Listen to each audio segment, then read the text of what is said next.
Okay, alright, we're back. So, next one, Fibonacci sequence. Alright, so Fibonacci sequence is 1, 1, 2, 3, 5, 8, blah, blah, blah. Alright, so where this is the first term, alright, let's call it term 0. Well, let's call it first term. This is second term. Alright, I'll give it some space. And this is the third term, etc., etc. Okay, well, this is fairly pointless. This is fourth term, alright? But the interesting thing is that the third term equals to first plus second. Alright? This also means that there is no way to derive the first and second terms. Okay, so let's say fifth and nth term. Alright, your job, again, alright, read carefully, write a function that computes and returns. Doesn't print, computes and returns. Alright. So actually, first thing you need to do is realize that there's no way to derive the first and second terms. Alright? So in this case, they are actually what you would say hard-coded. Right? So if nth term is equals to 1, return 1. Alright? In fact, if nth term is equals to 1 or nth term is equals to 2, I just return 1. Okay? So that's one thing that tripped a few of you up. Right? You had no idea how to do the first and second term. Okay? Then from there on, alright, what you want is actually to wait, how come my indentation is wrong? 1, 2, 3, 4. Weird. Okay, alright. After that, what you want is actually you want to figure out how to return the the third term onwards. Okay? So of course you can say something like if nth term equals to 3, alright, then return 1 plus 1. Alright. But what you actually want to do is you actually want to, what in the world is wrong with my indentation? Why does everything off by 1? Oi! Oh, this thing's off by 1. My world is being destroyed slowly. Okay, alright, so of course you could do this, alright, and then say if nth term equals to 4, alright, return 1 plus 1 plus 1 plus 1, right? Because you return this, the first two terms, right? But return return 1 plus the third term, right?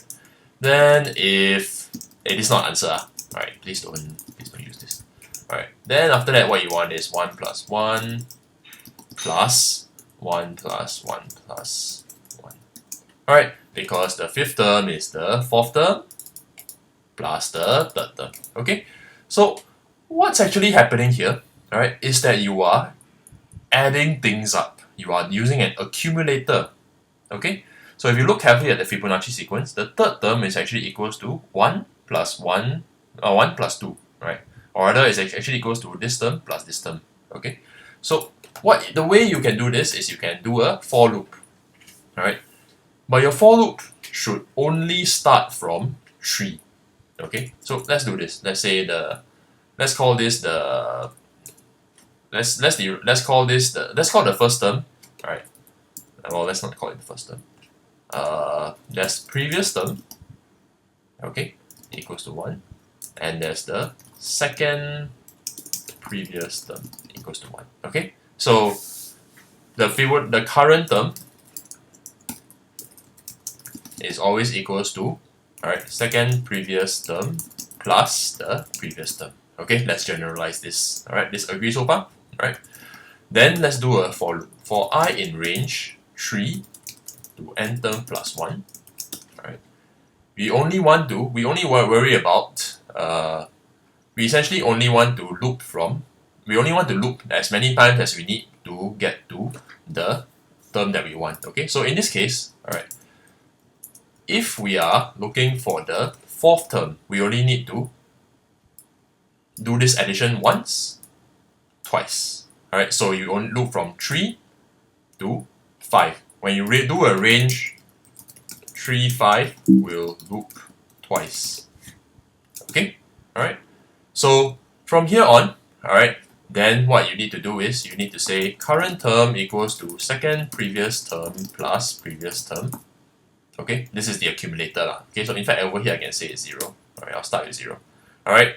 So the first time round it will loop and say current term equals to 1 plus 1. Alright?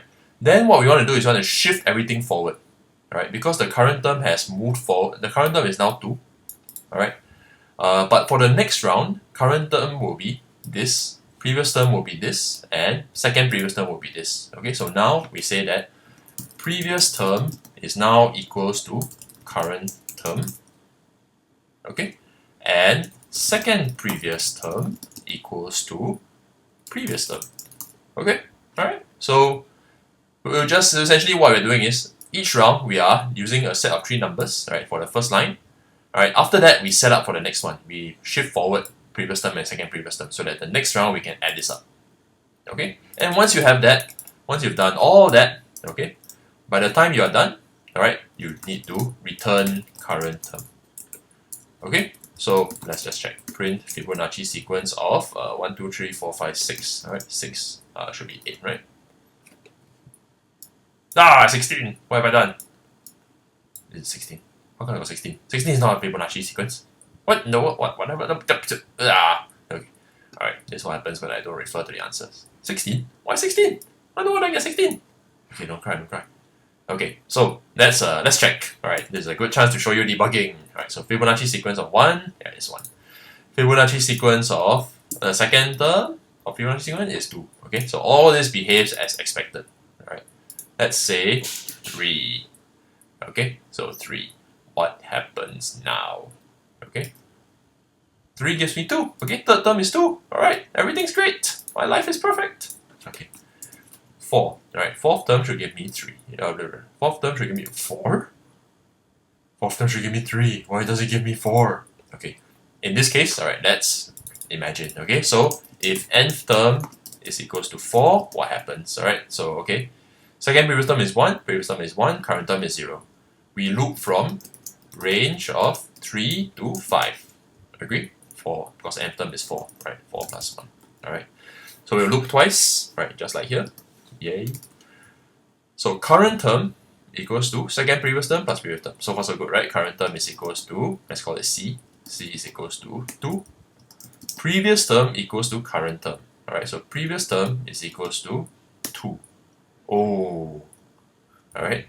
And then second previous term is equals to 1. Alright, okay, so far so good. Never mind the O that I said just now. Alright. Let's go through the second round of the loop. Second round of the loop will say current term equals second previous term plus previous term. 2 plus 1. Alright, so it should give me 3. Right? And then previous term is current term. And then you return current term.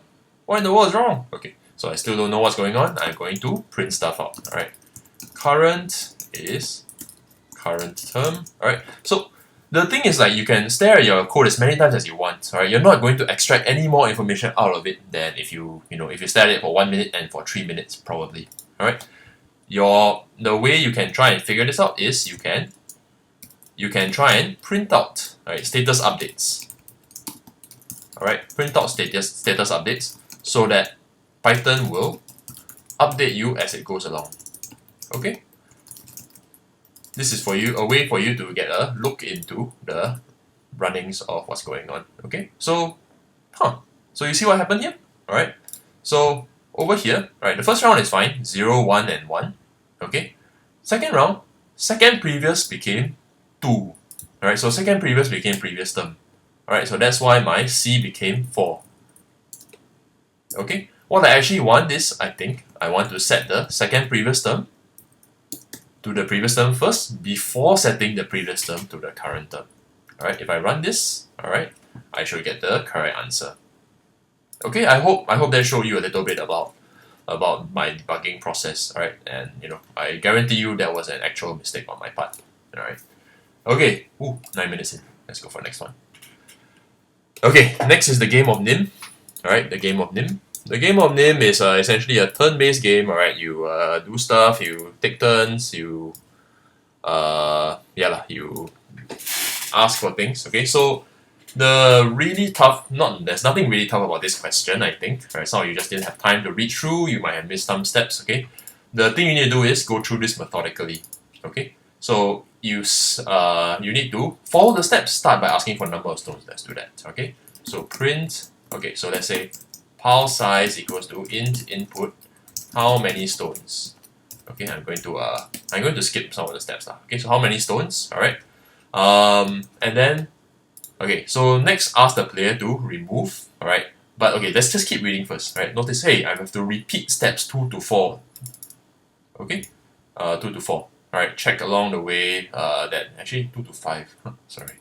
Alright, so while something, if you're not sure, just put while true. Okay, you can always change it later, or you can break out of it later. Alright? Alright, so now let's say prompt equals to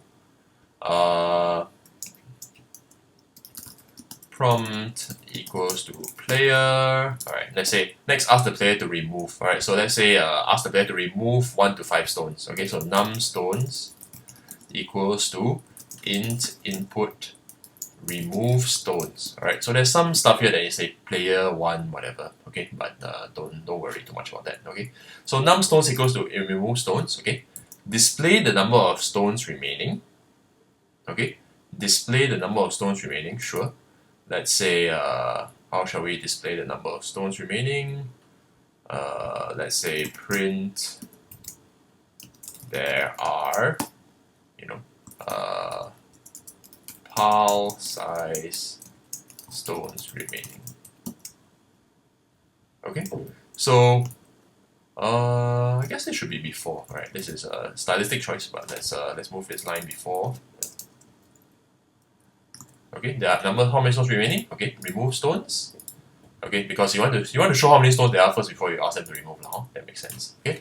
Alright, then you can say, oh, player 2, let's remove the stones and then display. Hey, but then you notice that these two are actually quite similar. Agree? Alright, these two are actually quite similar. Alright, so actually you can do it either one. You can have we are okay, alright, if you do it this way, player 1 and then player 2. Alright, print, and then you just copy and paste. Alright. So maybe here you can say player 1 there are, okay, player 2 there are, okay. I don't think we actually penalize you for doing this. Alright, there's a slightly cleaner way because these two are repeated. Alright, you can actually set a variable that says current player equals to 1. Alright, and then we loop through and keep alternating between 1 and 2. Alright, don't worry about it. Okay, so essentially we're done. Right, we're done except for the checks. Okay, so let's now look through the checks. Okay, also we're not done. Alright, after you remove, alright, you need to say pile size. You need to pile size equals to, alright, so minus equals, alright, minus equals to num stones. Alright, that means this is the same as saying pile size equals to pile size minus num stones. Okay, same. Alright, so again, this repeated code, not nice to have. Alright, so but this is in the interest of showing you the process of getting to the answer. Alright, so pile size is this, Okay, so yeah, that's it. This is one way you can play the game. Right? How many stones? 100. Player 1, remove 50. Player 2, remove 20. Player 4, remove 40. Alright, so obviously there's something wrong with this huh? Okay, so let's put in the checks. Okay, so make sure you check when the game is over. Alright, when is the game over?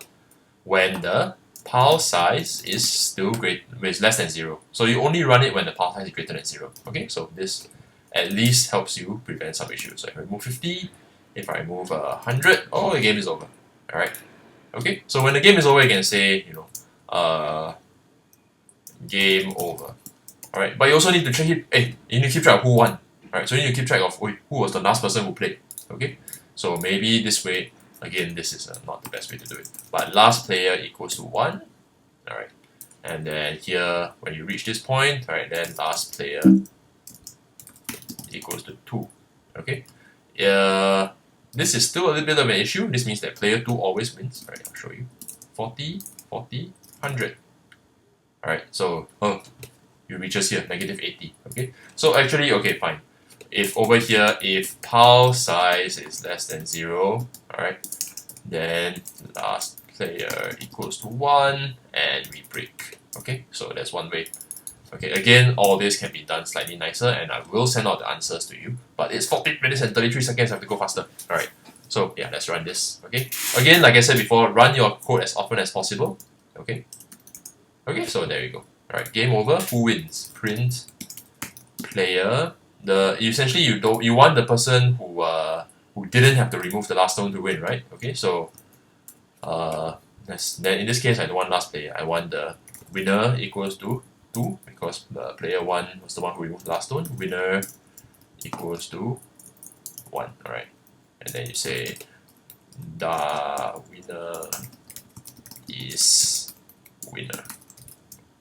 Okay, so let's see that again. 50, 10, 39. I win. Okay. Oh. Okay. Wrong. Less than or equals. Okay, so 50, 10, 39, 1. Okay, the winner is 2. Okay, great. So you've done a few checks, alright, but you're still not quite done. Alright, you need to also check the invalid input numbers. Okay, because so far I've been chaotically removing 10 stones at a time. Alright. So at this point, okay, so how do you do it? Okay, then you can say num stones equals to int. You got a number. Now you check whether the player has behaved. Right. So while num stones. Okay. First of all, you want to check.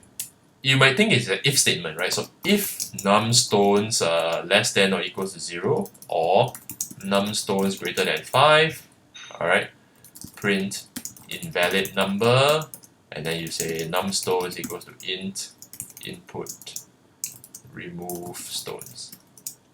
That's fine, but it only does it once. Alright? To be annoying about it, you use a while loop. Alright? So while they give you an invalid number, you keep on printing this. Alright? While they give you an invalid number, you keep on printing this. Okay? So you can see I'm repeating code, repeating code. That's not good. Right? That's not good. Copy and paste is never a good idea. Alright? So, but never mind. I'll you look at answers to see how you can prevent this. Alright? But anyway, so yeah, this should prevent oops. Oh wait, sorry. Run again. Whoa, what did I do? Wow. Okay, sorry. Run. Alright. So how many stones? 100. Okay. Let's say I want to remove 10 stones. You fool? Cannot. Okay, 5 can. 5 can. 5 can. Oh man. What did I say? Okay. How many stones? 10. Alright, so 5, 4. No, I want to remove 100 stones. Cannot. Okay. I want to remove negative 1 stones. I saw you. Cannot. Alright, I have to remove 1 stone. Okay, so game over. The winner is 2. Finally, there's still one more condition. Alright. Num stones cannot be more than the pile size. Okay, so that's a little bit silly. Alright, and this is why I advocate not having repeated code, because you might, in the heat of the moment, yeah, I got the answer. Alright, but I forgot to update this thing. Alright, so yeah, I need to copy and paste it over. Not the best thing ever. Okay, so yeah, this is the final working solution. Alright, so 20, I'm gonna recreate this entire thing. 5 stones, 4 stones, 3 stone, 1 stone, 1 stone, 5 stone, 1 stone. Okay, game over. The winner is 2. Huh? Wait a minute. I thought the winner is the person who... yeah, who knows lah. Yeah, I think the example is wrong. Sorry. Okay, alright, that's it for this one. Bye bye.